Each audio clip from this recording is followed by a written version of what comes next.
साथियों नमस्कार, बहुत बहुत स्वागत है आपका हमारे YouTube चैनल में। और उम्मीद है कि आप सब अच्छे होंगे, अपनी पढ़ाई को बहुत अच्छे से कर रहे होंगे। दोस्तों, हाई स्कूल की बोर्ड परीक्षा का पूरा सिलेबस अब आपको हमारे ही YouTube चैनल पे आपको पहुंच चुका है।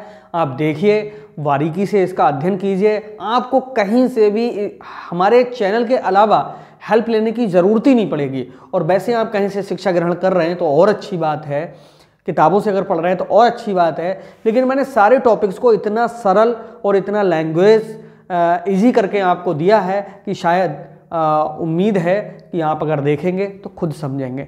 जुड़े रहिए हमसे और हमारे इस वीडियो के लिए आप अपने दोस्तों में शेयर करिए, खुद फ़ायदा उठाइए। और जितनी हेडिंग्स यहाँ पर मैंने समझाई हैं, इतनी सरल हेडिंगें आपके लिए शायद ही कहीं पर मिले, तो इनको आप नोट करिएगा और लिख लिख करके याद करिए, क्योंकि एग्ज़ाम में सीधा सा टारगेट है कि हमें बहुत अच्छे मार्क्स लाने हैं। तो इसके लिए मैं तो प्रयास कर ही रहा हूँ, अब आप भी मेरे साथ जुड़ जाइए। और इसी क्रम में आज हम आपके लिए जो टॉपिक लेकर के आए हैं वो लेकर के आए हैं समय व श्रम बचाने वाले यंत्र। दोस्तों, हाई स्कूल की बोर्ड परीक्षा में 4 चीज़ों को हटाया गया है। 4 जगह से हमारा जो सिलेबस है पूरा वो 4 भागों में बटा हुआ है। पहले भाग से बैंक समाधान विवरण पत्र हटाया गया है। सेकंड भाग से अनुक्रम लेखा को हटाया गया है। जो थर्ड भाग है सहकारी बैंक को हटाया गया है। और जो चौथा भाग है इकोनॉमिक्स का, बैंकिंग से सहकारी बैंक को, व्यापार से अनुक्रम लेखा को, और जो चौथा भाग है इकोनॉमिक्स का, अर्थशास्त्र का, वहाँ से उत्पादन के साधनों को हटाया गया है। उत्पादन के साधन 5 होते हैं: भूमि, पूंजी, श्रम, साहस, संगठन। उनको अब नहीं पढ़ना है। और बाकी शेष जितना सिलेबस है वो सब आपके इस चैनल पे उपलब्ध है। आप देखिए, एक एक वीडियो को देखिए। कुछ भी एक ऐसा शब्द अगर हाई स्कूल की बोर्ड परीक्षा में अगर आ जाए जो इसमें ना हो, आप मुझसे शिकायत करिएगा। क्यों? मैंने इस बात का प्रण किया है कि आपकी मदद ही नहीं करना है, बल्कि आपको टॉप पर ले जाना है। दोस्तों, हाई स्कूल में अगर परसेंटेज अच्छी बन गई तो समझ लीजिए आगे की जो परसेंटेज है वो भी खुद अच्छी बन जाएगी। और अब से लेकर के एमकॉम तक का पूरा सिलेबस मैं आपको दूंगा, इसी चैनल पे दूंगा, इसी लैंग्वेज में और इसी लहजे में आपके लिए दूंगा। ठीक है? क्योंकि जो सीबीएसई बोर्ड के हैं, इंग्लिश मीडियम के जो हमारे स्टूडेंट हैं, उनके लिए मैं अलग से वीडियो बनाऊंगा। ये अभी सीरीज चल रही है वो हिंदी मीडियम की चल रही है। हालांकि इंग्लिश मीडियम वाले भी बच्चे इसको देख करके और समझ सकते हैं, लाभ ले सकते हैं। चलते हैं अपने वीडियो की ओर और इसमें समझते हैं। दोस्तों, अधिक से अधिक चैनल को आप सब्सक्राइब करें, दोस्तों में शेयर करें, जिससे हमें भी थोड़ा मोटिवेशन मिले और हम आपके लिए और ज़्यादा मेहनत करें।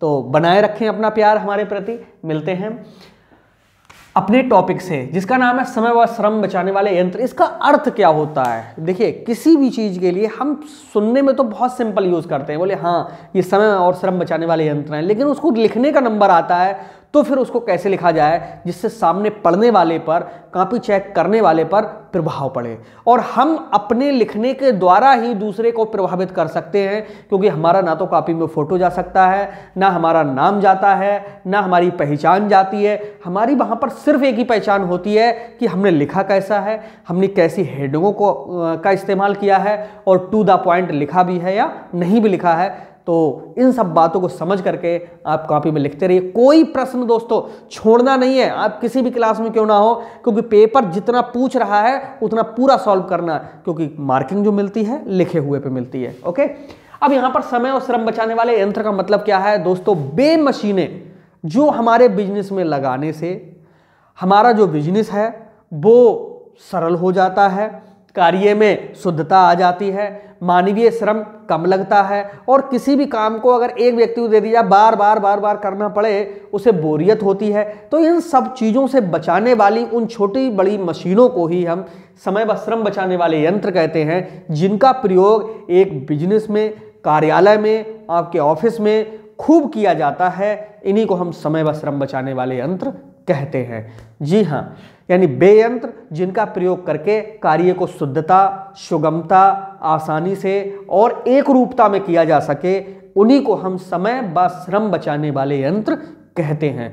ये अर्थ है, आप उम्मीद है लिख देंगे और इस वीडियो को आप समझ तो रहे ही हैं, लेकिन मैं जो मुंह से बोल रहा हूँ इसको लिखते चलेंगे, अगर नोट्स बना लेंगे देन तो और अभी अच्छा होगा, या इसको डाउनलोड करके या दोबारा इसको देखते रहिएगा, जिससे आपका जो अर्थ है वो ऐसा का ऐसा ही लिखा जाए। ओके, तो यहाँ पर प्रत्येक कार्यालय में दोस्तों अनेक प्रकार के छोटी बड़ी मशीनों का प्रयोग किया जाता है।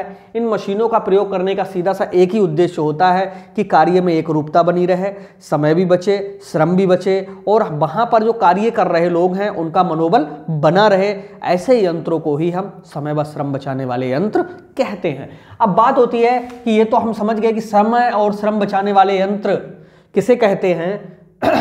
अब इनकी हमें ज़रूरत क्यों पड़ती है, और या इनका महत्व क्या है, या इनके लाभ क्या हैं, पेपर में दोस्तों इससे आएगा जरूर।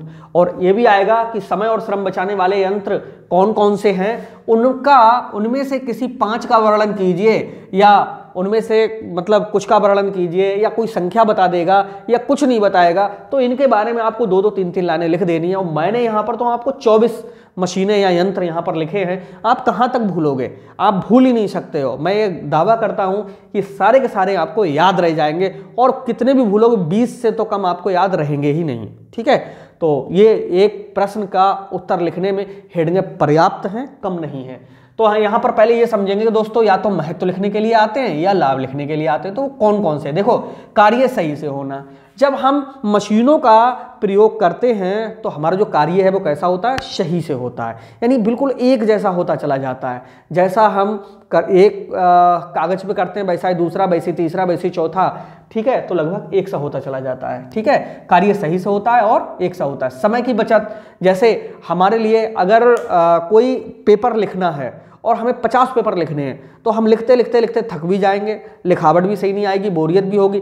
वहीं पर अगर हम टाइप मशीन से अगर टाइप करेंगे तो समझ लो हमारा जो समय है वो बचेगा, बोरियत नहीं होगी। और वर्तमान समय में तो फोटो स्टेट का काम चल पड़ा है, अगर उसी पत्र की हम फोटो स्टेट कर लेंगे तो बिल्कुल वैसा ही, अब तो कलर्ड फोटो स्टेट और ब्लैक एंड वाइट दोनों तरह की मतलब फोटो स्टेट हो रही हैं। तो समझ लीजिएगा कि हमारी किसकी बचत हो जाएगी, समय की बचत होगी। मानवीय श्रम की बचत, बहुत अच्छे से आप जानते हो कि अभी हमने बताया कि जब एक पेपर लिखने के बाद उसकी फोटो कॉपी कर लेंगे तो मानव का श्रम भी बचेगा। ये सब लाभ हैं दोस्तों, इनके बारे में 1-1 2-2 लाइनें आपको अगर लिखने के लिए आ जाए तो लिखिएगा। वो भी बड़ा क्वेश्चन आए तो इनके बारे में 2-2 3-3 लाइनें लिखनी है। और अगर छोटा क्वेश्चन आता है, 4 नंबर का आता है या 2 नंबर का आता है, तो सिर्फ हेडिंगें लिखनी है, इनका डिटेल आपको नहीं लिखना है। ओके, अगला है कार्य में सरलता। आप जानते ही हो कि कार्य कैसा हो जाता है, सरल हो जाता है। कर्मचारियों का मनोबल सही रहना। देखिए, जब कर्मचारियों को एक ही काम बार बार करना पड़े तो बोरियत होने लगती है। ठीक है, और एक ही काम से अगर उन्हें हटा करके काम करना पड़ता है तो समझ लो कि उनका जो मनोबल है बढ़ा रहता है। अगला है सुंदर कार्य का होना। आप जानते हो कि मशीनों से जो कार्य किया जाता है वो कैसा सुंदरता के साथ में निकलता है। अगर हम हाथ से टाइप करेंगे तो हाथ से किया हुआ कोई लाइन ऊपर हो सकता है जा रही हो, कुछ नीचे, क्योंकि यहाँ पर मैं पूरा प्रयास करता हूँ कि अच्छे से अच्छा लिखूँ, लेकिन मेरी राइटिंग बहुत अच्छी नहीं है, आपको समझने के लिए ही बस पर्याप्त है। तो आप ये देखते होंगे कभी कभी ऊपर नीचे भी हो जाता है। ठीक है, अगला है अगर हम मशीन से करेंगे तो सुंदर होगा। अगला है जालसाजी से मुक्ति। देखिए, जब हम छोटे छोटे यंत्रों का, मशीनों का प्रयोग करते हैं तो बाहर का जो साधारण सा व्यक्ति होगा वो उसमें गड़बड़ी नहीं कर पाएगा, क्योंकि अगर हाथ से हमारा लिखा हुआ होगा तो वो हाथ से उसमें कटिंग कर लेगा। लेकिन जब हमारा वो टाइप किया हुआ या प्रिंट किया हुआ है, कंप्यूटर से प्रिंट निकला हुआ है, तो वो उसमें गड़बड़ी नहीं कर पाएगा। ओके, व्यापार की ख्याति। हम जब किसी बिजनेस में जाते हैं और वहाँ पर सब छपे छपाए, यानी हाथ से कम प्रयोग, मशीनों का ही प्रयोग ज़्यादा मिलता है। आपने देखा होगा आज की जो बिजनेस हैं सजाए जाते हैं सीसीटीवी कैमरा लगाकर, कंप्यूटर लगाकर, शीशा लगाकर, विभिन्न प्रकार की मशीनों, यहाँ तक कि पानी पीने के लिए आरओ इत्यादि, ये सब चीज़ें भी छोटी छोटी मशीनें नहीं, छोटी और बड़ी हर तरीके की मशीन व्यापार में लगी हुई होती है। तो समझ लीजिएगा यहाँ से व्यापार की क्या बढ़ती है, ख्याति। ख्याति कहते हैं दोस्तों प्रसिद्धि के लिए, ठीक है, जिससे तुम व्यापार का नाम लो। अगला है कार्य का बंटवारा। आसानी से हो सकता है, क्योंकि किसी व्यक्ति के लिए कोई काम दे दिया, दूसरे के लिए दूसरा काम दे दिया, तो उसमें क्या होता है, छोटी छोटी मशीनों का या बड़ी मशीनों का प्रयोग करते हुए कार्य भी बढ़ जाता है। उत्पादन में वृद्धि। दोस्तों, जब हमारा समय बचेगा, श्रम बचेगा, तो जाहिर सी बात है कि उत्पादन बढ़ जाएगा। ठीक है, अब मान लीजिएगा जैसे हमारा कोई कारपेंटर है, वो हाथ से अगर चेयर्स बनाता है तो सुबह से लेकर शाम तक उसके लिए बहुत बना दे तो 4 चेयर बना दे। लेकिन वहीं पर जब उसे मशीनें दे दी जाएँ, लकड़ी काटने की मशीन, लकड़ी छीलने की मशीन है, छेद करने की मशीन, अगर ये सारी चीज़ें दी जाएँ तो वो 4 की जगह पर 6 चेयर बनाएगा, वरना 7 बनाएगा, 8 भी बना सकता है। ठीक है, तो मशीनों का प्रयोग करने से हमारा उत्पादन भी दोस्तों बढ़ जाता है, कार्य तो सुंदर होता ही है, उत्पादन भी बढ़ता है। नेक्स्ट है हमारा अन्य व्यक्तियों पर प्रभाव। और जब इन मशीनों का प्रयोग हम करते हैं तो बाहर के जितने भी व्यक्ति होते हैं जो हमारे बिजनेस में आते हैं, वो भी उस चीज़ को देखते हैं कि अरे भैया उसके यहाँ तो सब काम मशीनों पे ही आधारित है। तो इससे क्या होता है, उन व्यक्तियों पर भी प्रभाव पड़ता है। तो दोस्तों ये थे लाभ, और लाभ को समझने के बाद में उम्मीद है कि आपने सब हेडिंग्स को समझ लिया होगा। बहुत ही सरल हेडिंग्स हैं, एक बार पढ़ेंगे आपको याद हो जाएंगी। ठीक है, अब हम बात करते हैं कि लाभ तो हमने समझ लिए, लेकिन इनसे हानियां भी होती हैं, क्योंकि पूरे व्हाइट बोर्ड में जगह तो बची नहीं है और इनको तो हम छुएंगे नहीं क्योंकि ये 24 हैं। तो हानियों के लिए मैं यहाँ पर बता देता हूँ, आप वो भी समझ लीजिए, क्योंकि टॉपिक छूटना नहीं चाहिए कोई भी, क्योंकि पता नहीं है एग्जाम में कहाँ से क्या आए। तो हानि भी अगर पूछ लेता है तो देखिए हानि कौन कौन सी होती हैं। लिखते हैं यहाँ पर, समय व श्रम बचाने वाले यंत्रों से हानियां। दोस्तों अभी मैंने इतने लाभ बताए तो जाहिर सी बात है वो लाभ वास्तविक रूप से हैं। हानियों की अगर हम बात करेंगे तो 2-4 हानि भी होती हैं, क्योंकि किसी भी चीज़ का साइड इफेक्ट तो मिल ही जाता है। देखिए पहली हानि होती है, क्या होता है, धन का अपव्यय होना। अपव्यय दोस्तों किसे कहते हैं, यानी जहां पर जरूरत नहीं है वहां पर भी धन का खर्च होना। ठीक है, तो पहला है धन का अपव्यय होना। नंबर 2 होता है योग्यता में कमी आ जाना। ये क्या चीज़ होती है, अगर दोस्तों आप बार बार मशीनों का प्रयोग करेंगे तो समझ लो आपके अंदर जो योग्यता थी वो धीरे धीरे क्या होने लगेगी, कम होने लगेगी। अगर लंबे लंबे जो लेटर हैं, अगर आपसे कहें लो भैया टोटल करो इनका, तो आप जोड़ते चले जाओ, जोड़ते तो आपका जोड़ बहुत अच्छा होगा। लेकिन कैलकुलेटर का आप प्रयोग जहाँ करने लगे तो 1 साल बाद आपको हाथ से जोड़ने में बड़ी दिक्कत होगी, क्योंकि आपकी जो कार्य कुशलता है उसमें क्या आ गई, कमी आ गई। अगली चीज़ है बेरोजगारी। देखिए जब हम समय और श्रम बचाने वाले यंत्रों का प्रयोग करते हैं तो क्या होता है, वहाँ पर बेरोजगारी भी मतलब पनपती है, क्योंकि जो कार्य 20 लोग करते अब मात्र 10 ही लोग मशीनों की सहायता से वो काम निपटा रहे होते हैं। ऐसी कंडीशन में जो हमारे साथी हैं वो बेरोजगार होते चले जा रहे हैं। ठीक है, क्योंकि भारत में जितना मशीनीकरण बढ़ा है उतनी बेरोजगारी भी बढ़ती हुई चली जा रही। दोस्तों मौका है कि आप बहुत अच्छे से पढ़ाई कीजिएगा और अपने लिए एक रोजगार तलाश लीजिएगा। कॉमर्स का स्टूडेंट क्या क्या रोजगार कर सकता है, इसके ऊपर पूरी वीडियो बनी हुई है, आप देखिएगा कि कॉमर्स बीकॉम करने के बाद हम क्या क्या कर सकते हैं। ठीक है, मेरे प्लेलिस्ट में जाइए। जिन दोस्तों को प्लेलिस्ट में जाना नहीं आता है वो किसी से पूछ लीजिएगा, और प्लेलिस्ट में जाकर के आपकी ज़रूरत की सारी वीडियोस हमारे चैनल पे उपलब्ध हैं। अगला है अधिक पूंजी की आवश्यकता। ठीक है, अधिक पूंजी की आवश्यकता, ये भी दोस्त एक इसकी हानि है कि अगर हम इन समय और श्रम बचाने वाले यंत्रों का प्रयोग करते हैं तो हमारे लिए पूंजी भी व्यापार में अधिक लगानी होती है, और पूंजी जब हम अधिक लगाएंगे तो जाहिर सी बात है कि हमारा खर्च भी अधिक आ जाएगा। ठीक है, धन का अपव्यय हो गया, योग्यता में कमी आ जाना, बेरोजगारी, अधिक पूंजी की आवश्यकता, और इसके अलावा अन्य हानियाँ भी इसमें हम ज़्यादा नहीं बताएंगे हानियों को यहाँ पर, क्योंकि हानियाँ बहुत ज़्यादा नहीं हैं। अगर हानियाँ बहुत ज़्यादा होती तो समझ लो कि आज के समय में इनका प्रयोग नहीं होता, तो 5 हानियाँ पर्याप्त हैं। अन्य हानियों में मान लीजिएगा किसी चीज़ का आदी हो जाना है, आदी हो जाना यानी हम जिन मशीनों का बार बार प्रयोग करते हैं फिर हाथ से काम करने का मन नहीं करता, फिर तो भैया वही मशीनें चाहिए जिनका हम प्रयोग करते हैं। तो ये थी हमारे क्या हानियाँ समय व श्रम बचाने वाले यंत्रों का प्रयोग करने से। इससे पहले हमने लाभ पढ़े थे, आवश्यकता या महत्व पढ़ी थी, हानियाँ भी पढ़ ली। अब हम बात करते हैं उन यंत्रों की, वो यंत्र हैं कौन कौन से। ठीक है, इसको बहुत अच्छे से समझना है। सबसे पहले है कैलकुलेटर। दोस्तों हाथ से अगर हम जोड़ घटाव करते हैं तो हमारे लिए बहुत टाइम लगता है। कैलकुलेटर से एक ही बार में क्या होता है, शुद्धता के साथ में हमारा टोटल होता हुआ चला जाता है। और ऐसे कैलकुलेटर आते हैं उनको रीचेक भी कर सकते हैं कि हमने जो जो जोड़ा है वो कितना कितना जोड़ा है। टाइपराइटर, हमें कोई पत्र लिखना है आपके लिए, ठीक है, कोई मैसेज टाइप करना है तो हाथ से लिखेंगे तो शुद्ध नहीं होगा, पाई, मात्रा, अक्षर इत्यादि ये सब ऐसे वैसे लिखे जाएंगे, लेकिन टाइपराइटर से बिल्कुल एक सा लिखा जाएगा और सही लिखा जाएगा।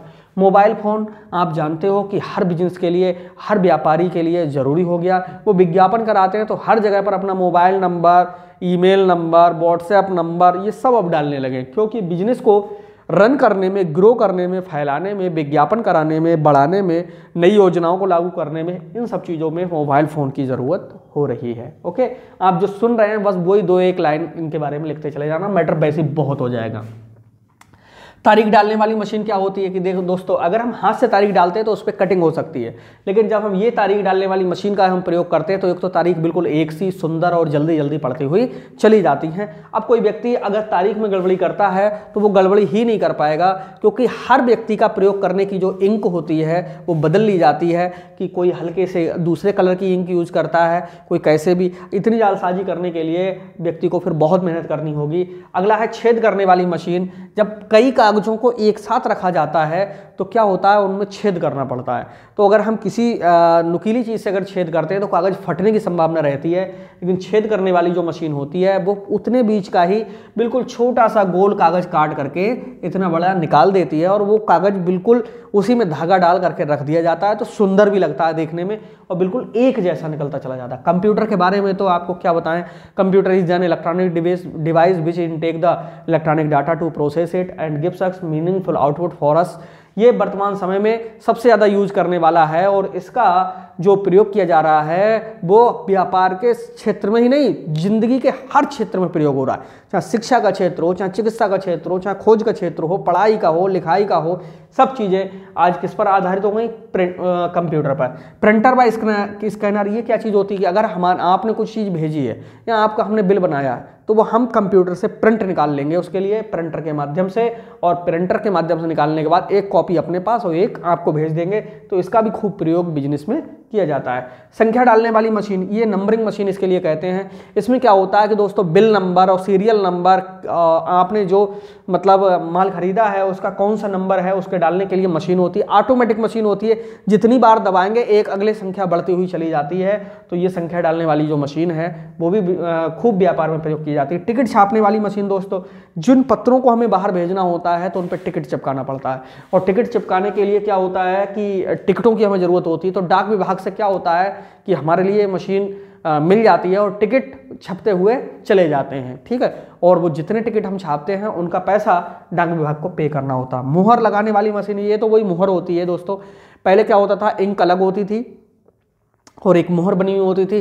पहले इंक पे लगाया, तब किसी कागज़ पे लगाया, अब वो सिस्टम खत्म है। उसमें कभी हाथ में इंक लग रही, कभी काउंटर पे इंक फैल रही, कभी किसी और जगह पर इंक लग रही, अब वो सब सिस्टम खत्म। जिसको भी जहाँ पर भी मोहर लगानी है वहाँ पर मोहर लगी और बिल्कुल तुरंत सूख गई, ठीक है। तो उससे क्या होता है, इंक वगैरह फैलती नहीं। स्टेपलर मशीन के बारे में तो आप जानते हो, बहुत छोटी सी मशीन होती है। कई कागज़ों को जब नत्थी करना होता है तो स्टेपलर के थ्रू करते हैं। अगर आलपेन लगाते हैं कभी कभी चुभ जाती है हाथों में, या आलपेन से कागज़ फट जाता है, लेकिन ये स्टेपलर जो होता है कागज़ को दबाता भी है और बिल्कुल शुद्ध रखता है। समय लिखने वाली मशीन से क्या होता है, समय लिख दिया जाता है कि कोई पत्र है, कोई भी लेटर है, वो किस टाइम पर मतलब बना। तो ये हमारी 12 मशीनें इधर की हो चुकी हैं। उम्मीद है खूब समझ में आई होंगी। इनके बारे में आप बहुत अच्छे से जानते हो। कैलकुलेटर, टाइपराइटर, मोबाइल फोन, तारीख डालने वाली मशीन, छेद करने वाली मशीन, कंप्यूटर, प्रिंटर, संख्या डालने वाली, टिकट छापने वाली, मोहर लगाने वाली, स्टेपलर मशीन और समय लिखने वाली मशीन। अब देखते हैं फोटो स्टेट मशीन के लिए खूब बिजनेस में प्रयोग किया जा रहा है। जब एक एक सूचना कई हजार लोगों के लिए दी जाती है या बिल काटते हैं तो आपने देखा है कि वो बिल जो निकलता है उसकी एक प्रति अपने पास भी रखनी होती है। तो यही होता है हमारा क्या, फोटो स्टेट मशीन, ठीक है। उसका प्रयोग करके हम बहुत सारी जो कापियाँ हैं वो निकाल लेते हैं। रोकड़ गिनने वाली मशीन, ये वही कैश मशीन होती है। जब बिजनेस जिनके बहुत बड़े चल रहे होते हैं, हाथ से जो नोट हैं गिनने में धोखाधड़ी हो सकती है, ये मशीन ऐसी होती है जो असली नकली नोट को भी अलग कर देती है और कितनी संख्या में है ये भी निकाल लेती है। सिक्के छांटने वाली मशीन, यहाँ से क्या होता है, सिक्के छांट दिए जाते हैं, क्योंकि जितने भी सिक्के मिलते हैं वो सब अलग अलग कैटेगरी के होते हैं। तो उन अलग अलग कैटेगरी को कहाँ तक अलग किया जाएगा, तो एक ऐसी मशीन होती है जिसमें सारे सिक्के डाले, 5 रुपए के सिक्के अलग आ जाएंगे, 1 रुपए के अलग आ जाएंगे, 2 रुपए के अलग आ जाएंगे, क्योंकि साइज उनका सबका अलग अलग होता है। तो वो सिक्के अपनी अपनी कैटेगरी में गिरते चले जाते हैं। डाक तोलने वाली मशीन, इससे क्या होता है कि कोई डाक आती है या जाती है तो उसका वजन कितना है, तो इसको तोलने वाली मशीन के थ्रू हम तोल लेते हैं। पत्र खोलने वाली मशीन, देखिए कोई पत्र आया है तो वो फट ना जाए, पता चले कि किसी ने पत्र भेजा, उसकी महत्वपूर्ण बात उसमें लिखी हुई है, पता चले हम खोलते समय वो फट गया, तो इसलिए इस पत्र खोलने वाली मशीन का प्रयोग इसलिए किया जाता है कि पत्र फटने ना पाए, सुरक्षित पत्र रखा रहे। कागज काटने वाली मशीन, अगर हमारे लिए कागज काटने की जरूरत होती है तो कैंची से अगर काटते हैं तो कागज कभी आड़ा तिरछा कैसा भी कट सकता है या उस पर कैंची के निशान बन सकते हैं, लेकिन कागज काटने वाली मशीन से जब हम कागज काटते हैं तो बिल्कुल एक रूपता में कागज कटता हुआ चला जाता है। टेप रिकॉर्डर के द्वारा क्या होता है कि हम किसी भी बात को हम अपनी टेप कर लेते हैं और दूसरे को अगर वो बात कहनी है तो भेज देते हैं, ठीक है, तो वो टेप रिकॉर्डर के थ्रू वो सारी बातें नोट होती रहती हैं। माइक व स्पीकर, दोस्तों कई मंजिल पे जब लोग काम करते हैं या अलग अलग डिपार्टों में काम करते हैं तो एक जो है स्पीकर की लाइन जारी कर दी जाती है और माइक में बोल करके उन स्पीकरों के माध्यम से सूचनाएं एक दूसरे को देते रहते हैं। ये भी खूब वर्तमान समय में प्रयोग किया जा रहा है। ओके, पहले क्या होता था कि अलग अलग डिपार्टों में जो है इंटरनल लाइन डाल करके टेलीफोन लगा दिए जाते थे। अब कुछ नहीं, अब एक स्पीकर लगा हुआ है, जगह जगह पर स्पीकर लगे हुए हैं।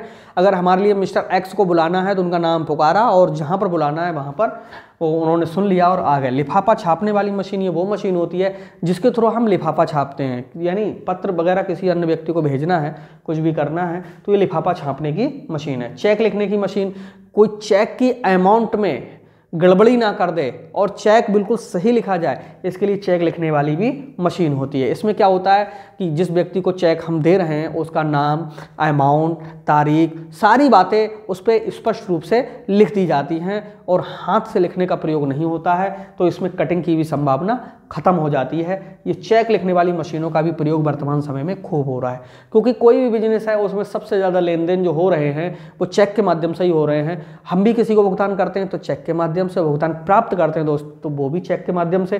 तो इस तरह से चेक लिखने वाली मशीन का प्रयोग खूब जम करके बिजनेस में समय किया जा रहा है।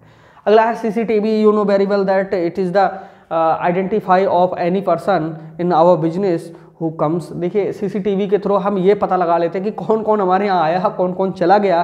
तो इन सब चीज़ों के बारे में अगर कोई गड़बड़ कर रहा है तो ये सब चीज़ें कैद होती चली जाती हैं। हम भूल रहे हैं हमारे कर्मचारी क्या कर रहे हैं, कोई हरामखोरी तो नहीं कर रहा है, कोई व्यक्ति शैतानी तो नहीं कर रहा है, तो पता चले कि कहीं पर कोई गड़बड़ी है, चोरी है, उन सब का पता हमारा सीसीटीवी कैमरा करता रहता है। इसके थ्रू क्या होता है कि पूरा का पूरा रिकॉर्ड होता चला जाता है और अगर हमें कहीं जाना है तो उतने बीच में क्या हुआ था बिजनेस में वो सीसीटीवी कैमरे को हम बैक करके देख सकते हैं। कोई घटना अगर घटित हुई तो वो भी इसमें देख सकते हैं। ये भी एक प्रकार की मशीन है जो खूब बिजनेस में आज के समय में प्रयोग की जा रही। अगला है बीजक तैयार करने की मशीन। दोस्तों जब जितना माल बिक जाता है उसका हिसाब किताब लिखने के लिए बीजक तैयार किया जाता है, तो उसकी भी एक मशीन होती है। उसमें हमारा समय बचता है और श्रम भी बचता है और जो टोटल वगैरह है वो खुद निकल के चला आता है, खर्चे इत्यादि खुद घट जाते हैं। तो ये थे हमारे समय एवं श्रम बचाने वाले यंत्र। दोस्तों मैंने भी आपका एक भी सेकंड खराब नहीं किया है, बिल्कुल टाइम बर्बाद नहीं किया है, क्योंकि समय एवं श्रम बचाने वाले यंत्रों में हमने आपको इस तरह से पढ़ाया कि आपका समय बिल्कुल भी खराब ना हो। उम्मीद है कि ये खूब समझ में आए होंगे। इनको तैयार कीजिए। अरे 24 मशीनें हैं, अगर आप 15, 16, 17 मशीनों के बारे में भी अगर लिख करके आएंगे तो मैटर खूब पर्याप्त हो जाएगा।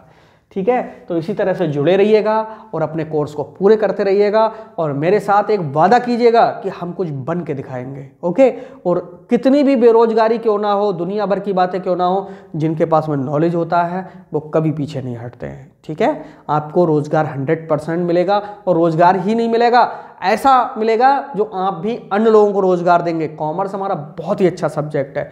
इस सब्जेक्ट की जितनी तारीफ की जाए दोस्तों कम है, क्योंकि हम एक डॉक्टर नहीं बन सकते, एक इंजीनियर नहीं बन सकते, लेकिन हम वो बन सकते हैं जो डॉक्टर भी हमारे पास आए, इंजीनियर भी हमारे पास में आए। यानी हमारी जो कई ऐसी डिग्रियां हैं कॉमर्स के अंतर्गत जो कर लेने के बाद में हर व्यक्ति को हमारी ज़रूरत है। ठीक है, आप सीए की तैयारी कीजिएगा, आईसीए की कीजिएगा, सीएस की कीजिएगा, अकाउंटेंट बनिएगा, बैंक में जाइएगा, रेलवे में जाइएगा, टीचर बनिएगा, तो आप कहीं पर भी किसी सरकारी कार्यालय में जाइएगा, हर जगह पर कॉमर्स वाले की ज़रूरत है। और दोस्तों कॉमर्स की जो वैकेंसियां आती हैं वो सिर्फ कॉमर्स वालों के लिए ही होती हैं। बस ज़रूरत इस बात की है कि हम तैयार कितने हैं। तो मोटिवेट होइए, मेरे चैनल को सब्सक्राइब कीजिए, अपने दोस्तों में शेयर कीजिए, मेरा सहयोग कीजिए, मुझसे सहयोग लीजिए और इसी क्रम में मिलते हैं। Bye bye.